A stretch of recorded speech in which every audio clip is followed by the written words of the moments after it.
ನಿಮಗೆಲ್ರಿಗೂ ಕೂಡ ಗೊತ್ತಿರ್ಬೋದು, ಯಾವುದೇ ಒಂದು ವಿಷಯವನ್ನು ಗಾಢವಾಗಿ ಅನೇಕ ಸಮಯದ ತನಕ ಚಿಂತನೆ ಮಾಡ್ತಾ ಇದ್ದರೆ ಅದನ್ನು ಧ್ಯಾನ ಅಂತ ಈಗಿನವರೆಲ್ಲರೂ ಕೂಡ ಹೇಳ್ತಿದ್ದಾರೆ.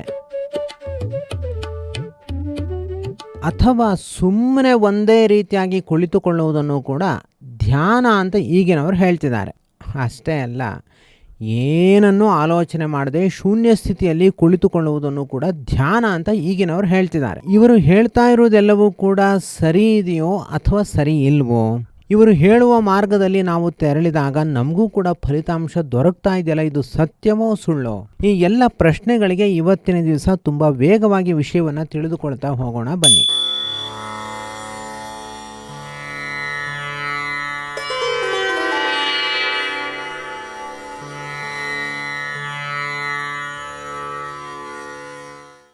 ಧ್ಯಾನ ಎಂಬುದು ಒಂದು ಸಂಸ್ಕೃತದ ಪದ. ಬೇರೆ ಭಾಷೆಯಲ್ಲಿ ಎಲ್ಲಿಯೂ ಕೂಡ ಈ ಪದಕ್ಕೆ ಸರಿಸಾಟಿಯಾದ ಮತ್ತೊಂದು ಪದ ಇರೋದೇ ಇಲ್ಲ. ಎಲ್ಲ ಶಾಸ್ತ್ರಗಳಲ್ಲಿ ಹಾಗೂ ಭಗವದ್ಗೀತೆಯಲ್ಲೂ ಕೂಡ ಅತ್ಯಂತ ನಿಖರವಾಗಿ ಧ್ಯಾನದ ಬಗ್ಗೆ ಸಾಕಷ್ಟು ವಿಚಾರಗಳನ್ನು ನಮಗೆ ತಿಳಿಸ್ಕೊಟ್ಟಿದ್ದಾರೆ. ಅದೆಲ್ಲವನ್ನೂ ಕೂಡ ನಾನಿಲ್ಲಿ ಸಂಗ್ರಹ ಮಾಡಿ ನಿಮ್ಮ ಮುಂದೆ ಹೇಳಲಿಕ್ಕೆ ಹೊರಟಿಲ್ಲ, ಅದು ಹೇಳಲಿಕ್ಕೆ ಸಾಧ್ಯವೂ ಇಲ್ಲ. ಆದರೆ ಧ್ಯಾನ ಎಂಬ ಇದು ಒಂದೇ ಪದವನ್ನು ಬಿಡಿಸಿ ನಾವು ನೋಡಿದಾಗ ಇದರ ಅರ್ಥ ಏನು ಅನ್ನೋದನ್ನು ನಾವು ಸುಲಭವಾಗಿ ತಿಳಿದುಕೊಳ್ಳಬಹುದು.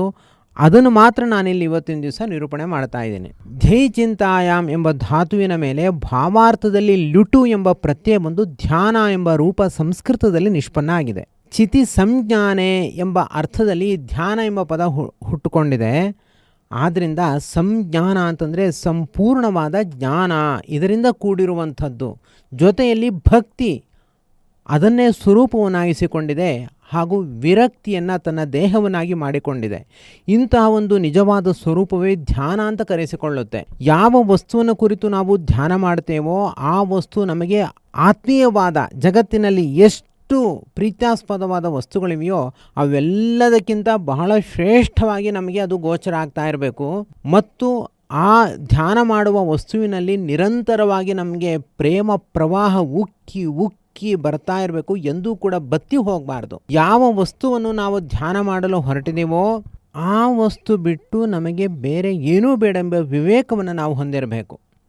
ಹೀಗೆ ಜ್ಞಾನ ಮತ್ತು ಭಕ್ತಿಗಳಿಂದ ಕೂಡಿರುವ ವೈರಾಗ್ಯವನ್ನು ತಾಳಿರುವ ಮನಸ್ಸಿನ ಸುದೃಢವಾದ ಏಕಾಗ್ರತೆಯು ಧ್ಯಾನ ಅಂತ ಕರೆಸಿಕೊಳ್ಳುತ್ತೆ. ಇಷ್ಟೂ ಅರ್ಥವನ್ನು ಧ್ಯಾನ ಎಂಬ ಪದವೇ ಹೇಳ್ತಾ ಇದೆ.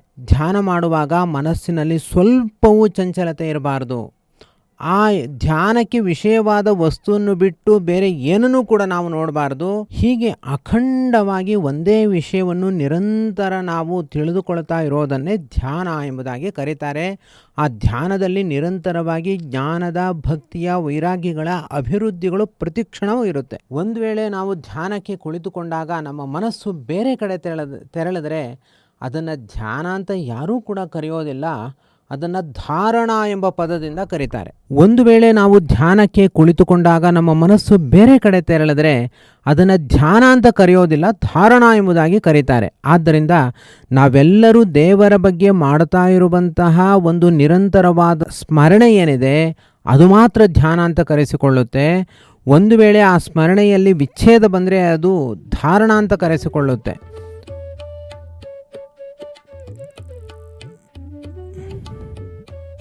ಇಲ್ಲಿ ಸ್ಪಷ್ಟವಾಗಿ ಹೀಗೆ ತಿಳಿದುಕೊಳ್ಬೇಕು. ಮೊದಲಿನ ಮೆಟ್ಟಿಲು ಧಾರಣ, ಎರಡನೆಯ ಮೆಟ್ಟಿಲು ಧ್ಯಾನ, ಮೂರನೆಯ ಮೆಟ್ಟಿಲು ಸಮಾಧಿ. ಅನೇಕ ದಿವಸಗಳ ಕಾಲ ಭಗವಂತನನ್ನೇ ನೋಡ್ತಾ ಕುಳಿತು ಬಿಡ್ತೀವಲ್ಲ, ಅದನ್ನು ಸಮಾಧಿ ಸ್ಥಿತಿ ಅಂತ ಕರೀತಾರೆ. ಈಗಿನವರು ನಮ್ಮ ಐಹಿಕವಾದ ಎಲ್ಲ ಕಾಮನೆಗಳನ್ನು ಚಿಂತನೆ ಮಾಡುವುದನ್ನೇ ಧ್ಯಾನ ಅಂತ ಕರೀತಾ ಇದ್ದಾರೆ. ನಮ್ಮ ಮನಸ್ಸು ಅಖಂಡವಾಗಿ ಭಗವಂತನನ್ನು ಅಥವಾ ಗುರುಗಳನ್ನು ಚಿಂತನೆ ಮಾಡಿದ್ರೆ ಮಾತ್ರ ಅದು ಧ್ಯಾನ ಅಂತ ಕರಿಬೇಕು ಅಂತ ಶಾಸ್ತ್ರ ಹೇಳ್ತಾ ಇದೆ. ಆದ್ದರಿಂದ ನಾವು ನಮ್ಮ ಅಪೇಕ್ಷೆಗಳು ಈಡೇರಲಿ ಎಂಬ ವಿಚಾರವನ್ನು ನಿರಂತರ ಮನಸ್ಸಿನಲ್ಲಿ ಮಾಡ್ಕೊಳ್ತಾ ಇರ್ತೀವಲ್ಲ, ಹಾಗೆ ಅದನ್ನೇ ಚಿಂತನೆ ಮಾಡ್ತಾ ಕುಳಿತುಕೊಳ್ತೀವಲ್ಲ, ಇದನ್ನು ಧ್ಯಾನ ಅಂತ ಕರೆಯಬಾರದು. ಎಲ್ಲವನ್ನು ಮರೆತು ಶೂನ್ಯವನ್ನು ಚಿಂತನೆ ಮಾಡೋದನ್ನು ಕೂಡ ಧ್ಯಾನ ಅಂತ ಕರೆಯಬಾರದು. ಇವುಗಳು ಯಾವುದೂ ಕೂಡ ಧ್ಯಾನ ಅಲ್ಲ. ಭಗವದ್ಗೀತೆಯಲ್ಲಿ ಮಹಾಶಕ್ತಿಯಾದ ಪರಮಾತ್ಮನನ್ನು ಹೊಂದಬೇಕು ಅಂದರೆ ಹೇಗೆ ಧ್ಯಾನವನ್ನು ಮಾಡಬೇಕು ಎಂಬ ವಿಚಾರವನ್ನು ಧ್ಯಾನ ಯೋಗದ ಮೂಲಕ ಶ್ರೀಕೃಷ್ಣ ಪರಮಾತ್ಮ ನಮಗೆ ತಿಳಿಸಿಕೊಟ್ಟಿದ್ದಾನೆ. ಅಲ್ಲಿ ಹೇಳಿರುವ ಎಲ್ಲ ಧ್ಯಾನದ ವಿಚಾರಗಳನ್ನು ತೆಗೆದುಕೊಂಡು ಇತ್ತೀಚಿನವರು ಲೌಕಿಕ ವಿಷಯಗಳಲ್ಲಿ ಅದನ್ನು ಅಪ್ಲೈ ಮಾಡ್ತಾ ಇದ್ದಾರೆ. ಹಾಗೂ ದೇವರನ್ನ ಮರೆಯೋದನ್ನು ಕೂಡ ಧ್ಯಾನ ಅಂತ ಕರಿತಾ ಇದ್ದಾರೆ. ಇನ್ನು ಕೆಲವರು ದೇವರನ್ನ ಮರೆತ್ರೇನೆ ಒಳ್ಳೆಯದು, ಆಗಲೇ ಅದು ನಿಜವಾದ ಧ್ಯಾನ ಆಗುತ್ತೆ ಅಂತ ಕೂಡ ಹೇಳ್ತಿದ್ದಾರೆ. ಹೀಗೆ ಲೋಕದಲ್ಲಿ ನೂರಾರು ಸಾವಿರಾರು ಧ್ಯಾನ ಕೇಂದ್ರಗಳು ತಮ್ಮ ಮೂಗಿನ ನೇರದಲ್ಲಿಯೇ ಸಾಧನೆಯನ್ನು ಮಾಡಲಿಕ್ಕೆ ತೆರಳಿವೆ. ಯಾರು ಗುರುರಾಯರ ಭಕ್ತರೋ ಅವರು ಗುರುರಾಯರು ಶಾಸ್ತ್ರದಲ್ಲಿ ತಿಳಿಸಿದ ಧ್ಯಾನದ ಮಾರ್ಗದಲ್ಲಿ ಸಾಗಬೇಕು. ಆಗ ಮಾತ್ರ ಅದು ನಿಜವಾದ ಮಾರ್ಗ, ಯಥಾರ್ಥ ಮಾರ್ಗ, ನಮ್ಮ ಜೀವನದ ಉದ್ಧಾರಕ ಮಾರ್ಗ ಆಗುತ್ತೆ. ಹಾಗೂ ಗುರುರಾಯರ ಪ್ರೀತಿಕರವಾದ ಮಾರ್ಗವೂ ಕೂಡ ಆಗುತ್ತೆ. ಇಂತಹ ಅಪೂರ್ವವಾದ ವಿಷಯಗಳನ್ನು ನಿಮಗೆ ಗುರುರಾಯರು ಈ ಮೂಲಕ ತಿಳಿಸಿಕೊಟ್ಟಿದ್ದಾರೆ ಎಂಬುದಾಗಿ ನೀವು ಭಾವಿಸಿ ಎಂಬುದಾಗಿ ಹೇಳ್ತಾ, ಯಸ್ ಸರ್ವಗುಣಸಂಪೂರ್ಣಃ ಸರ್ವದೋಷ ವಿವರ್ಜಿತಃ ಪ್ರೀಯತಾಂ ಪ್ರೀತಯೇ ಬಾಲಂ ವಿಷ್ಣುರ್ಮೇ ಪರಮಃ ಸುಹೃತು. ಶ್ರೀಕೃಷ್ಣಾರ್ಪಣಮಸ್ತು. ಶ್ರೀರಾಘವೇಂದ್ರ ಶ್ರೀರಾಘವೇಂದ್ರ ಶ್ರೀರಾಘವೇಂದ್ರ ಶ್ರೀರಾಘವೇಂದ್ರ ಶ್ರೀರಾಘವೇಂದ್ರ ಶ್ರೀರಾಘವೇಂದ್ರ ಶ್ರೀರಾಘವೇಂದ್ರ ಶ್ರೀರಾಘವೇಂದ್ರ